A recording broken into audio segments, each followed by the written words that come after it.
Welcome to the debate. Right now, psychology, the science of how we think, behave, and basically understand ourselves, is facing a really terrifying reality. Up to 64% of its major studies cannot be replicated. Wow. Yeah. When other scientists run the exact same experiments, the supposed breakthroughs just, vanish into thin air. And it's not just psychology either. It's cancer biology, economics, nutrition science.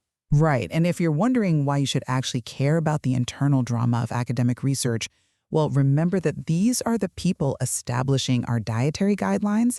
They're designing the AI algorithms we use and dictating our public health policies. Absolutely. So if their incentive structure is broken, the truth we all rely on is broken. Which brings us to the heart of our discussion today. We are looking at the state of modern academia.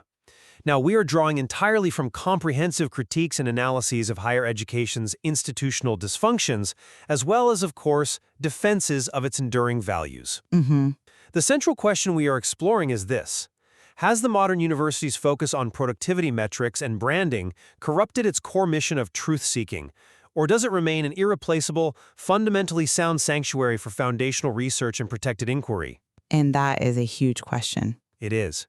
I will be defending the perspective that despite its accumulated dysfunctions, academia remains a vital civilizational institution and a necessary space for protected inquiry. And I will be arguing that the institution has devolved into a metric-driven, exploitative, credentialing machine that actively stifles the very intellectual curiosity it claims to champion. Right. So, to begin, I want to establish why the university model, despite all its flaws, is an institution we absolutely cannot afford to lose. And the foundation of my argument here rests on a concept called protected inquiry. Okay. This is a space that serves no immediate commercial purpose, and that separation from the market is absolutely essential. I mean, private firms and governments simply will not fund basic research where their return on investment is unpredictable or maybe decades away. Well, they want a quarterly profit. Exactly. Think about mRNA technology. The foundational research that eventually gave us life-saving vaccines didn't happen because a corporation wanted a quick payout. It happened because universities harbored researchers asking fundamental biological questions for decades. Right, but... And just look at fields like physics, engineering, and medicine. These disciplines continue to produce rigorous, high-impact work that advances human civilization. Without the university architecture to protect that long-term pursuit, the preservation and transmission of accumulated human knowledge would just fracture. Okay, I hear that, but I come at it from a very different way. The primary incentive structure of modern academia is almost perfectly misaligned with the pursuit of deep truth. Perfectly misaligned. Yes. We have witnessed a phenomenon that can really only be described as the metricization of wisdom. Success in the modern university is no longer measured by the importance or accuracy of an idea. It is measured by a scholar's H-index. Ah, the H-index. Right. For those unfamiliar, an H-index is essentially a vanity metric. It calculates how many papers a researcher has published and how often those papers are cited by others. So the romanticized ivory tower has transformed into a bureaucratic corporation, and it rewards the mere performance of knowledge production over its actual substance. The system optimizes for productivity metrics, but the metrics measure all the wrong things. So you are pointing directly at the publish or perish culture. You argue that the obsession with these metrics is actively destroying the quality of the knowledge being produced. It absolutely is, and we need to look at why that happens. Look, academic journals are businesses, right? And they favor novel, positive results. Sure. If you write a paper saying, we tested this drug and it did nothing, that is a scientifically valuable finding, but it doesn't get published, and it certainly doesn't get cited.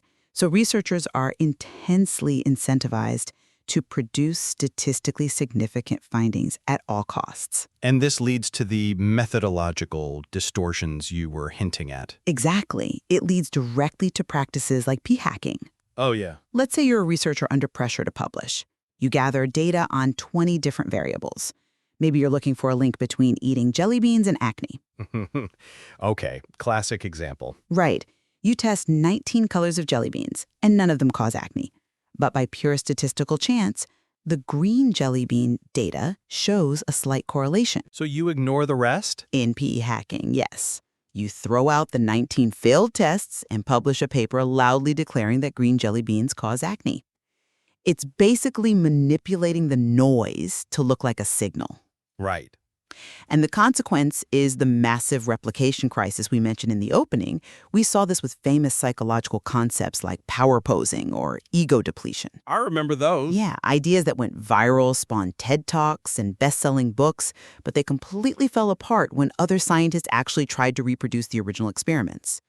Researchers fall into a quantity trap, where they salami slice their findings into the smallest publishable units just to artificially inflate their citation counts and, well, survive the tenure track. I see why you think that, but let me give you a different perspective. The replication crisis is real, and it is a painful reckoning. But the scientific method operating within academia is exactly what is exposing and correcting it. Is it, though? Yes. The fact that we know power posing failed to replicate is because academic researchers are doing the rigorous, painstaking, often totally thankless work of trying to replicate those studies. The system is self-correcting. I actually like to compare academic research to a venture capital portfolio. A venture capital portfolio? Seriously? Yes, hear me out. In venture capital, you expect 90% of your individual investments to fail or produce negligible returns. Right. But the 10% that succeed fundamentally change the world, and they justify the entire systemic investment.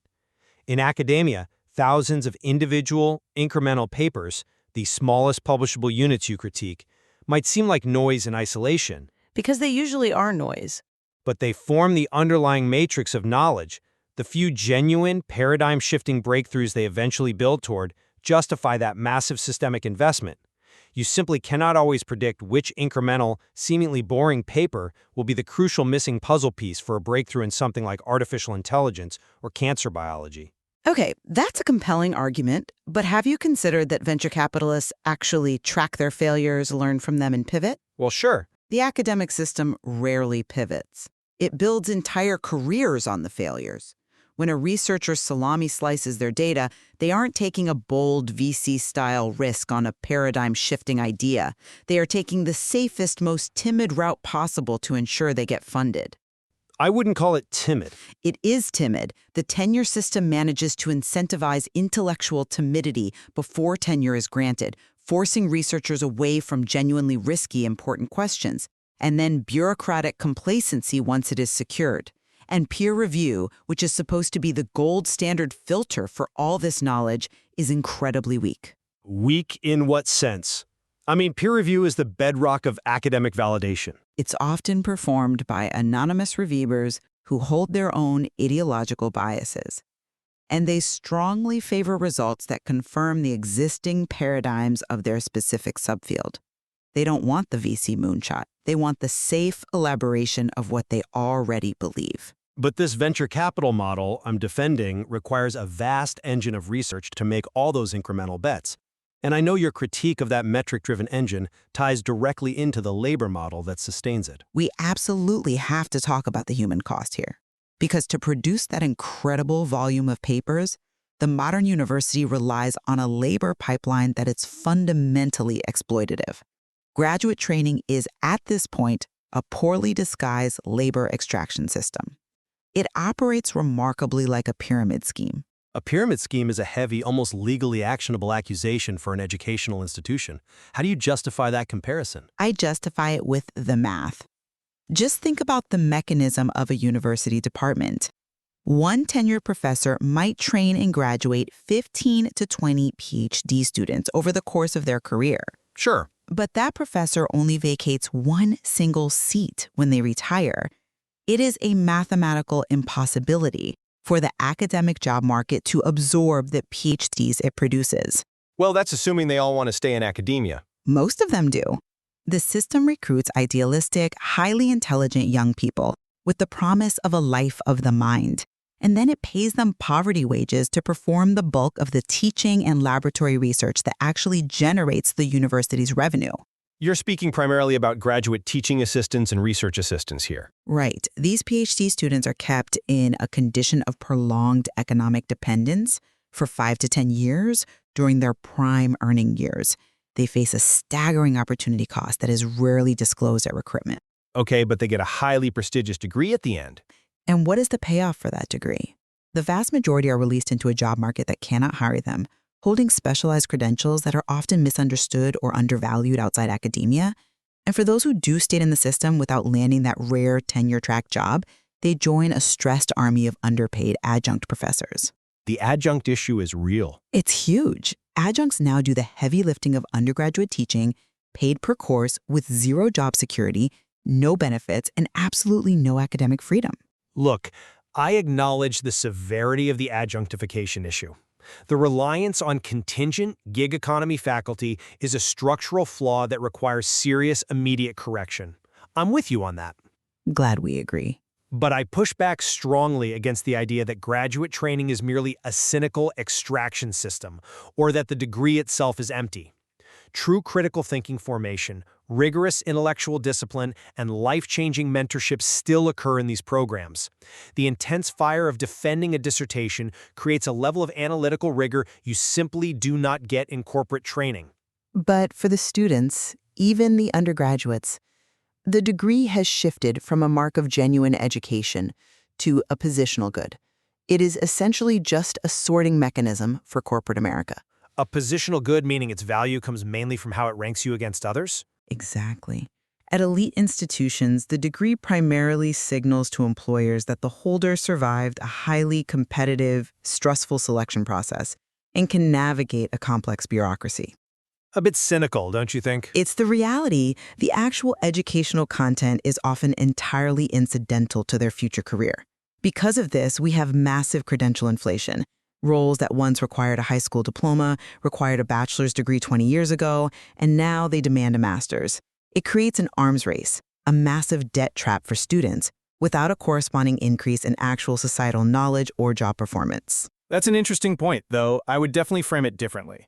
While signaling absolutely plays a role in the broader job market, for highly specialized fields, the university remains the absolute only place capable of credentialing legitimate expertise. Well, sure, for some fields. The credential is not just a signal of surviving bureaucracy. It is proof of mastering a deeply complex, specialized body of knowledge that cannot be acquired casually.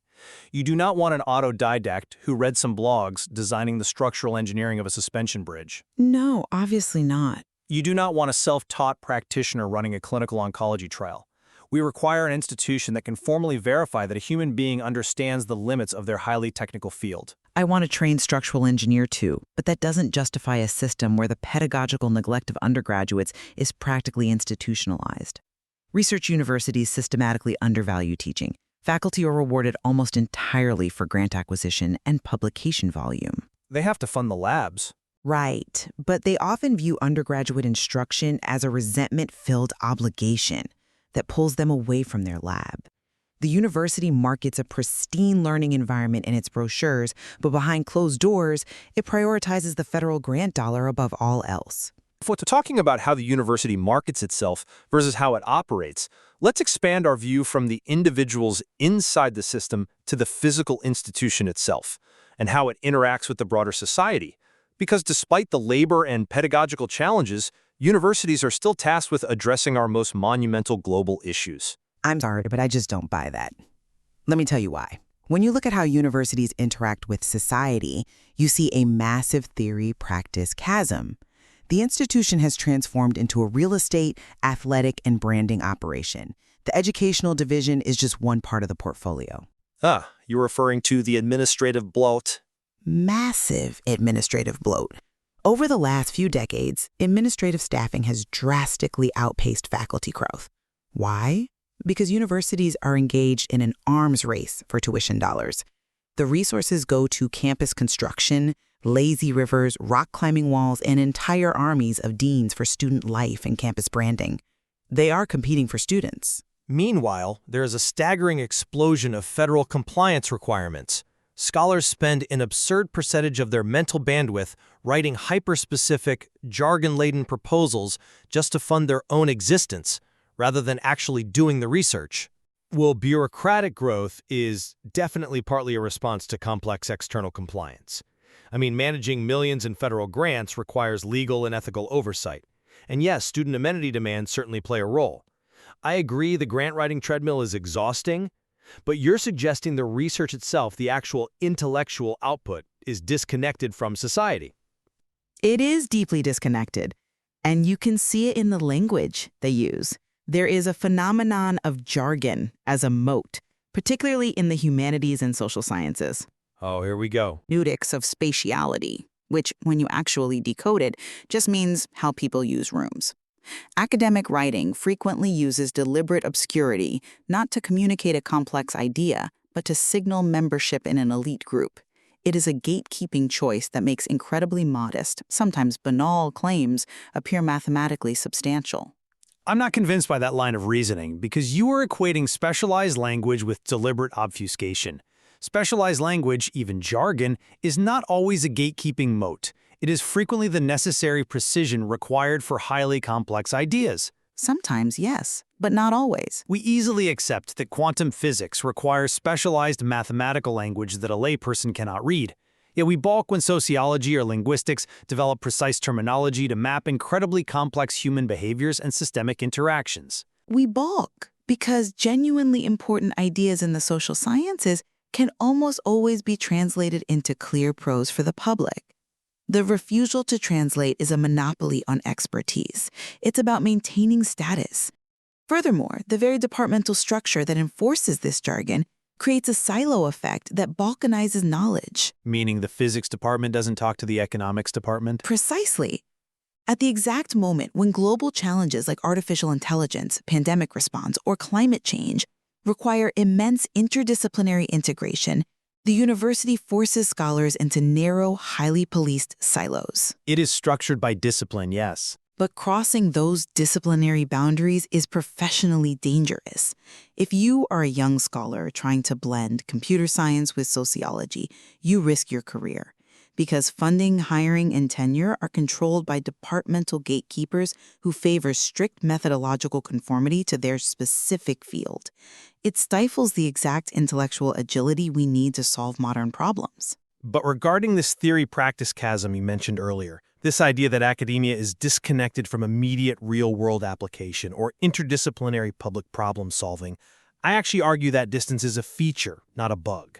How on earth can irrelevance be a feature? Because it protects researchers from the immediate volatile whims of the marketplace and the 24-hour news cycle. If every single piece of research had to immediately demonstrate practical utility, profitability, or direct policy impact, foundational science would completely collapse. I'm not saying it all needs to be profitable. The distance from the market is exactly what allows for the slow, methodical accumulation of knowledge. And crucially, we have to look at the political reality of these critiques. You mean external attacks on the university? Yes.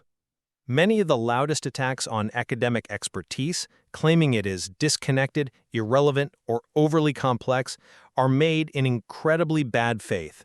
They are often motivated by corporate or political interests that are actively threatened by what academic research reveals about climate change, public health, or structural inequality. That is fair. The value of an institutionally protected space for inquiry becomes glaringly obvious precisely when it is attacked by people who want particular inconvenient truths suppressed. The tenure system, for all its flaws and encouraging complacency, is the only shield an expert has when a fossil fuel company or a political operative tries to get them fired for publishing inconvenient data.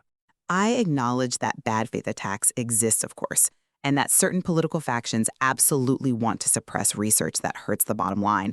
But we cannot use external political hostility as a shield to deflect from genuine, structural, internal dysfunction. It's not a shield, it's a reality. But the fact that a climate denier attacks academia doesn't excuse the fact that the institution relies on exploited adjunct labor to balance its budgets. It doesn't excuse the fact that the replication crisis is putting false noise into the scientific record. And it doesn't excuse the fact that some of the most impactful, agile knowledge work is increasingly moving out of the university entirely. Moving where? It's moving to industry labs, open source communities, and independent research institutes, precisely because those environments don't force brilliant minds into rigid, metric-driven silos. Well, we are coming up on time, so let's synthesize where we stand. My position remains that while the academic institution is flawed, overly bureaucratic, and in deep need of structural reform, particularly regarding its reliance on contingent labor and the pressures of the publication treadmill, its core function is an irreplaceable civilizational asset. Okay. It is the only entity designed to protect basic, non-commercial inquiry. It is the only system scaled to credential legitimate expertise in highly specialized, dangerous fields. And it serves to shield the long-term pursuit of truth against both the short-term pressures of the market and bad faith political attacks. And my summary is that the romanticized prestige of the university is increasingly masking a corporate reality. The modern academic machine is defined by exploitative labor practices, massive administrative bloat driven by an arms race for tuition, and a publish or perish culture that prioritizes the metricized performance of knowledge over genuine discovery. By optimizing for citations and H-indexes rather than truth, it enforces conformity and stifles the intellectual agility required to solve the real-world problems it claims to address. Yet, despite our profound disagreements on the current state of the system, I believe we reach a point of convergence here. We both recognize that the examined institution, much like the examined life, is the only one worth having. Absolutely. Academia, of all places, should understand the necessity of relentless critique. It must honestly address its massive labor dysfunctions and incentive misalignments. If it refuses to reform how it measures success and treats its foundational researchers, it will cease to be a true steward of human curiosity. It will remain just a treadmill for status and credentialing.